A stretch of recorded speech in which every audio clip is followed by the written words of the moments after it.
They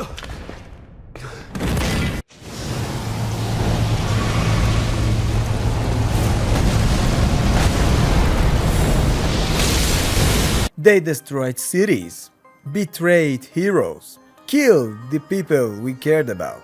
The developers wanted us to hate them, but somehow we didn't. Today, we're counting down 7 more video game villains who were meant to be despised, yet we can't help loving them. Number 7, Handsome Jack, Borderlands 2. Handsome Jack is a psychopath, simply put. He enslaves his own daughter, destroys entire settlements, laughs while people die, and yet he's unforgettable. From the moment he starts talking over the radio in Borderlands 2, Jack steals the show. He's charismatic, funny, pitty, insecure. He delivers jokes while committing atrocities, and the terrifying part is that he genuinely believes he's the hero. That's why we love him. Jack doesn't see himself as a villain. He sees himself as the only sane man in a chaotic world. He thinks Pandora needs order, civilization, and structure. And if a few million people die in the process, necessary sacrifice.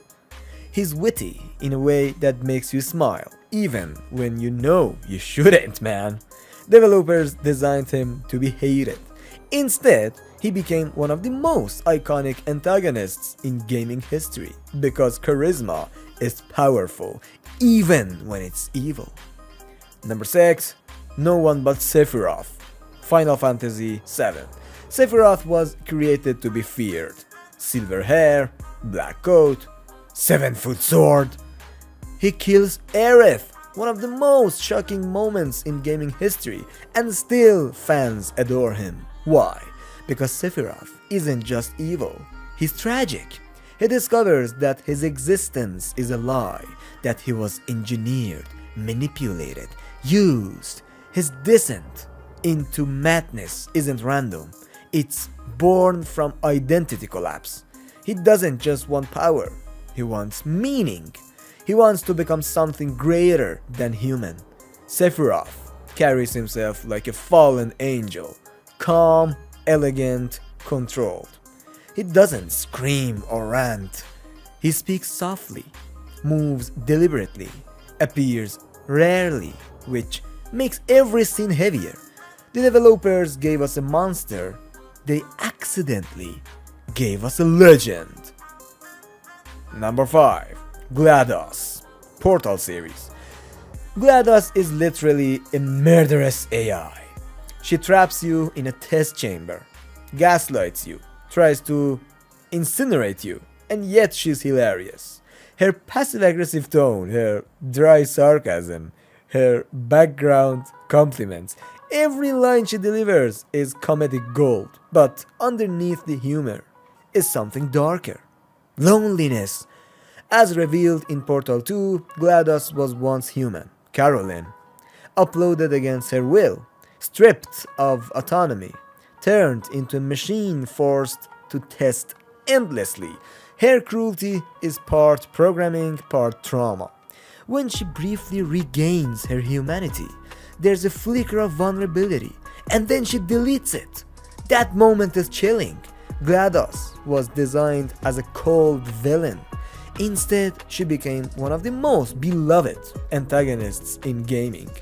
Because intelligence, even twisted intelligence, is compelling. Now, number 4, Albert Wesker, Resident Evil series. Wesker is pure comic book evil. Superhuman strength, slicked back hair, sunglasses indoors. He betrays stars or STARS, injects himself with viruses, plans global extinction, and he does it with style. Wesker doesn't pretend to be morally grey. He doesn't justify himself. He believes he is superior, biologically and intellectually. His voice is calm, mocking, calculated. He's theoretical in the best way. Every appearance feels like a boss fight even before combat begins. The developers wanted us to despise his arrogance. Instead, we admire his commitment. Wesker doesn't hesitate, doesn't doubt, and doesn't apologize. Confidence, even villainous confidence, is magnetic. Number 3, and my favorite here, Vaas Montenegro. Far Cry 3. Did I ever tell you the definition of insanity? That line alone cemented Vaas as iconic. Vaas is chaotic, violent, unpredictable. He kidnaps you, tortures you, and kills without remorse. But he's honest. He sees through the illusion of heroism. He recognizes that the protagonist, us, is becoming just as violent as he is. Vaas isn't just a villain, he's a mirror. He represents what happens when survival turns into addiction, when power becomes identity. His performance, driven by incredible acting, made him feel real, not cartoonish, not exaggerated, just dangerously unstable. The developers wanted him to be terrifying. He became fascinating, and fans still quote him over a decade later. I love this guy, I really do. Number 2, which is not my favorite, but I see many gamers and fans love him. The Joker from Batman Arkham series. The Joker in the Arkham games is chaos perfected. He poisons Gotham, murders innocents, manipulates everyone, and yet every scene he's in is electric. Mark Hamill's performance elevates him beyond villainy. Joker isn't just evil, he's theoretical. He treats crime like performance art. But what makes him lovable really? His obsession. Joker doesn't want to rule the world. He wants Batman's attention just like an infant. He wants their rivalry. He needs it. In Arkham City, when he's dying, there's a strange sadness to it. Not because he deserves sympathy, but because the dynamic is ending. He's horrifying, but he's entertaining too. And we come to number 1, which is my number 1 favorite, Mesmer the Impaler, Elden Ring Shadow of the Earth 3 DLC. Mesmer was designed to terrify us. Flaming red hair, serpentine imagery, a spear that impales without hesitation. From the moment he appears in Shadow of the Earth 3, even in the trailers, he radiates authority and cruelty. He is not chaotic like Vaas. I love these two so much. Not theoretical like Joker, not sarcastic like Handsome Jack. Mesmer is cold, measured, religious in his conviction. He commands flame, but not wild destruction. His fire feels ritualistic, controlled, purging, and that's exactly why we're drawn to him. Mesmer believes in his cause completely.